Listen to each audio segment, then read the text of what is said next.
আছে। আরাম লাগতেছে তো? হ্যাঁ, আগে তো অনেক কিছু ভালো এখন। কেমন আছেন? আছি, ভালো আছি। আপনার তো পিএলআইডি অপারেশন হয়েছিল হ্যাঁ। বেশ কিছুদিন আগে, তাই না? হ্যাঁ। একটা পিএলআইডি অপারেশন হয়েছিল। ওনার মূলত পিএলআইডি ছিল একটু উপরের দিকে। তো একজন সার্জন অপারেশন করছিলেন। সেই অপারেশন করার পরে মনে হয় উন্নতি হয় নাই, তাই না? না, উন্নত হয়নি। কি কষ্ট হয়েছিল? কি কষ্ট ছিল? ব্যথা ছিল আর কি, প্রচুর ব্যথা ছিল, পা দিয়ে নামতো আর কি ব্যথা। নামতো। হ্যাঁ। তো এরপরে আমার কাছে আসে এবং আমি অপারেশন করি, আজকে 3 দিন হয়েছে, তাই না?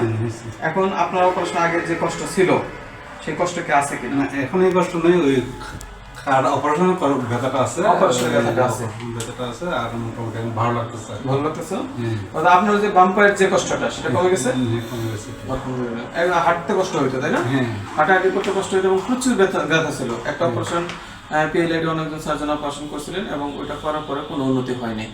তো আল্লাহ পাকের রহমতে এখন আমি আবার একটা রড স্ক্রু দিয়ে ফিক্সেশন করে দিচ্ছি। আল্লাহর রহমতে অপারেশন খুব ভালো হয়েছে। ঠিক আছে? আপনি একটু হেঁটে খেতে পারবেন? ঠিক আছে। আরাম লাগতেছে তো? হ্যাঁ, আগে তো অনেক কিছু ভালো এখন। আলহামদুলিল্লাহ। ঠিক আছে। ওকে।